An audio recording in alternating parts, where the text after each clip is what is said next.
জানিয়ে দেব হাতে থাকা সর্বশেষ আপডেট বাংলা সংবাদ। প্রথমে সংবাদ শিরোনাম।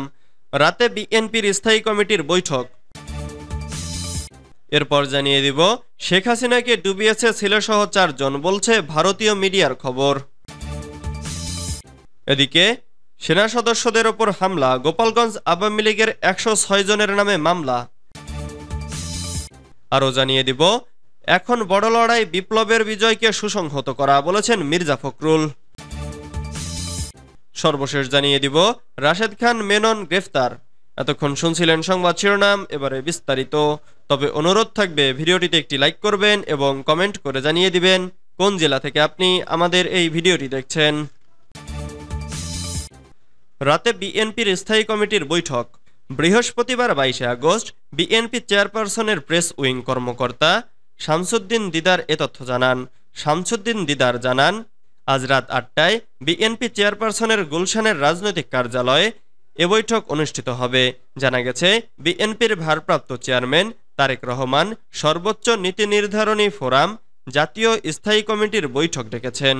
এদিকে গতকাল বুধবার 21 আগস্ট বাংলাদেশ জাতীয়তাবাদী দল 46তম প্রতিষ্ঠা বার্ষিকী ঘিরে 5 দিনব্যাপী বিভিন্ন কর্মসূচি ঘোষণা করেছে। দলটির কেন্দ্রীয় কার্যালয়ে দলের মহাসচিব মির্জা ফখরুল ইসলাম আলমগীরের সভাপতিত্বে যৌথ সভা অনুষ্ঠিত হয়। সভা শেষে বিএনপির সিনিয়র যুগ্ম মহাসচিব অ্যাডভোকেট রুহুল কবির রিজভী কর্মসূচি ঘোষণা করেন। সভার সিদ্ধান্ত অনুযায়ী 5 দিনের কর্মসূচি শুরু হবে 31 আগস্ট, শেষ হবে 4 সেপ্টেম্বর বলেও জানান তিনি। শেখ হাসিনাকে ডুবিয়েছে ছেলেসহ 4 জন, বলছে ভারতীয় মিডিয়ার খবর। কোটা সংস্কার আন্দোলনকে ঘিরে গড়ে ওঠা ছাত্র জনতার বিক্ষোভের মুখে গত 5 আগস্ট পদত্যাগ করে ভারতে পালিয়ে যান গত 16 বছর ধরে ক্ষমতায় থাকা আওয়ামী লীগ সরকারের প্রধান শেখ হাসিনা। তার এ হঠাৎ পতনে বিপদে পড়েন তার দলের অসংখ্য নেতাকর্মী এবং তাকে সহায়তা করা প্রশাসনিক কর্মকর্তা সহ অনেকে। শেখ হাসিনার হঠাৎ এ পলায়নকে কিভাবে দেখছেন আওয়ামী লীগ নেতারা? তারাই বা কি পরিস্থিতিতে আছেন? আর শেখ হাসিনা সরকারের এই অধপতনের কারণ হিসেবে কাদের দায়ী করছেন আত্মগোপনে থাকা আওয়ামী লীগ নেতারা? এমন সব প্রশ্নের উত্তর উঠে এসেছে ভারতীয় গণমাধ্যম ইন্ডিয়ান এক্সপ্রেসের এক প্রতিবেদনে। বৃহস্পতিবার 22 আগস্ট প্রকাশিত ওই প্রতিবেদনে গণমাধ্যমটি জানিয়েছে, তারা গত এক সপ্তাহে আত্মগোপনে থাকা এসব নেতার বেশ কয়েকজনের সাথে কথা বলতে সক্ষম হয়েছে। এসব নেতা অভিযোগ করেছেন শেখ হাসিনাকে ডুবিয়েছেন তার ছেলে সজীব ওয়াজেদ জয় সহ 4 জন। ইন্ডিয়ান এক্সপ্রেসের প্রতিবেদনটি এরকম: আমি আপনার সাথে দেখা করতে পারবো না, আমি আত্মগোপনে আছি।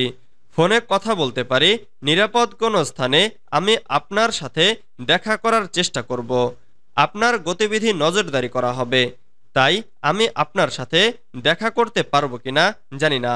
এগুলো ক্ষমতাচ্যুত শেখ হাসিনা সহ তার দল আওয়ামী লীগের কয়েকজন নেতাকর্মী ও সাবেক সরকারের সাথে সংশ্লিষ্ট গোয়েন্দা সদস্যদের পাঠানো কিছু বার্তা, যা দ্য ইন্ডিয়ান এক্সপ্রেস পেয়েছে।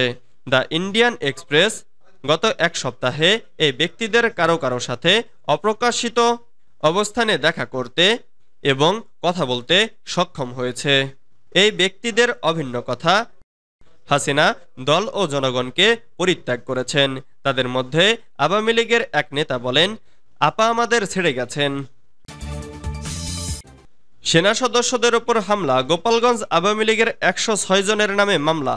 গোপালগঞ্জে সেনা সদস্যদের ওপর হামলা, গাড়ি ভাঙচুর ও অগ্নিসংযোগের ঘটনায় জেলা আওয়ামী লীগের সভাপতি মাহবুব আলী খান ও সাধারণ সম্পাদক জিএম শাহাবুদ্দিন আজম সহ 106 নেতাকর্মীর নামে মামলা হয়েছে। এছাড়া এ মামলায় অজ্ঞাতনামা 3200 জনকে আসামি করা হয়েছে।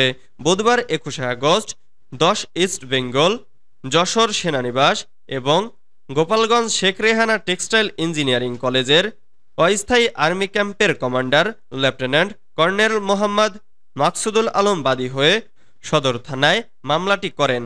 মামলার বিবরণে জানা গেছে, গত 10 আগস্ট ঢাকা থেকে খুলনা মহাসড়কের গোপালগঞ্জ সদর উপজেলার গোপীনাথপুর বাসস্ট্যান্ড এলাকায় দুর্বৃত্তরা বেআইনিভাবে মারাত্মক দেশীয় অস্ত্রশস্ত্র সহ মহাসড়ক অবরোধ করে যানবাহন চলাচলে বাধা দেয় এবং গাড়ি ভাঙচুর করে। ফলে রাস্তার দুই পাশে শতাধিক যানবাহন আটকে পড়ে। তারা যে কোনো সময় গাড়িতে অগ্নিসংযোগ করতে পারে। এমন পরিস্থিতিতে সেখানে সাধারণ মানুষ সেনাবাহিনীর সাহায্য চান। এ তথ্য পাওয়ার পর বিকেল 4:30টার দিকে মেজর মোহাম্মদ আতিকুর রহমান রুশাদের নেতৃত্বে সেনাবাহিনীর একটি টহল দল সেখানে যায়। বিকেল 5টার দিকে টহল দল গোপীনাথপুর এলাকায় পৌঁছে দেখে যে দুর্বৃত্তরা মহাসড়ক অবরোধ করে রেখেছে।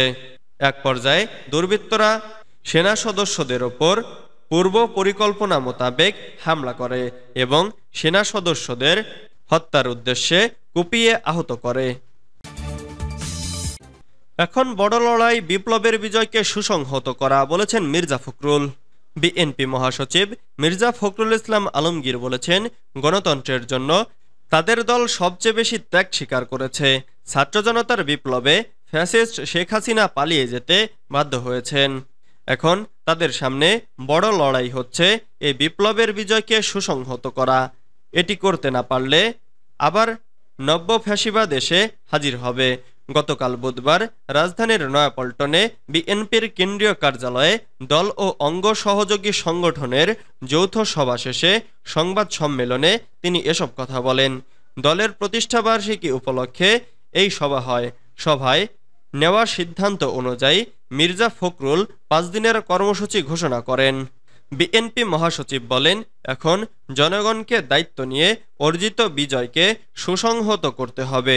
কেউ যদি সন্ত্রাস চাঁদাবাজি করতে চায়, রাজনৈতিক নেতাকর্মীকে তা রুখে দিতে হবে, প্রতিরোধ করতে হবে। সন্ত্রাসীদের আইনশৃঙ্খলা বাহিনীর হাতে তুলে দিতে হবে। এজন্য দল ও অঙ্গ সহযোগী সংগঠন একসঙ্গে কাজ করবে।